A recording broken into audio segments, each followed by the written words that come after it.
সকালবেলা ঘুম থেকে উঠে একটা রিফ্রেশিং মাইন্ডে যদি নিজের পছন্দের কোনো কিছু বানানো হয়, আর সেটাও যদি বানানো হয় নিজের অনেক অনেক পছন্দের কোনো কিছু দিয়ে, তাহলে তো কোনো কথাই নেই, তাই না? আসসালামু আলাইকুম এভরিওয়ান, কী অবস্থা সকলের? আশা করি সকলে খুব ভালো আছেন। আলহামদুলিল্লাহ, আমি আপনাদের সকলের দোয়া ও শুভকামনায় খুব ভালো আছি।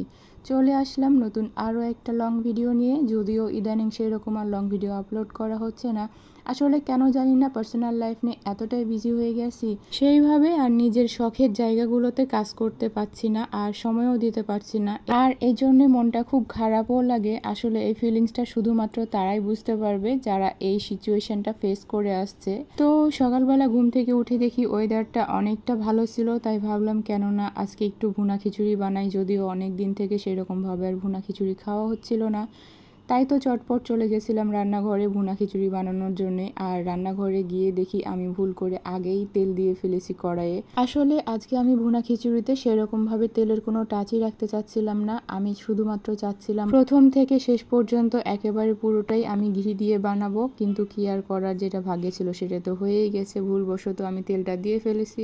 আর চাইলেই অবশ্যই আমি পাতিলটা চেঞ্জ করে রান্নাটা করতে পারতাম, কিন্তু কেন জানি না ইচ্ছে করতেছিল আজকে এভাবেই বানিয়ে ফেলি, দেখি না কেমন হয়। আসলে প্রত্যেকটা দিন যে একই রকম হতে হবে এমনটা কোনো কথা নেই, আর ভুলভ্রান্তি তো হতেই পারে। তো সেইটা মাথায় নিয়ে যদি আমরা যেমন আছি তেমনই যদি আলহামদুলিল্লাহ বলি, এর চেয়ে ভালো আর কি হতে পারে, তাই না? আর যেমন কথা তেমন কাজ, ভুলভ্রান্তি যাই হোক না কেন আজকে এভাবেই বানিয়ে ফেলবো, দেখি না টেস্টটা কেমন হয়। আসলে আমরা মনে করি সবসময় একই রকম হতে হবে, এটা কিন্তু কোনো কথা না।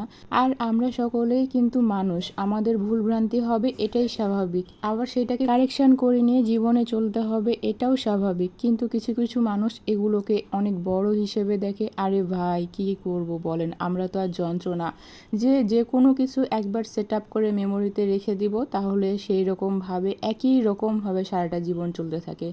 আর আরও একটা কথা বলতে চাই, যদি ভুল নাই হলো তাহলে সঠিক সেটা বুঝবো কী করে? যদি খারাপই না হলো তাহলে ভালো সেটাই বা বুঝবো কী করে? তো কথা বলতে বলতে আমার খিচুড়িটা প্রায় হয়ে আসছে। আমি 6 মাস যাবৎ এই ঘিটা ইউজ করতেছি। আলহামদুলিল্লাহ আমি অনেক স্যাটিসফাই।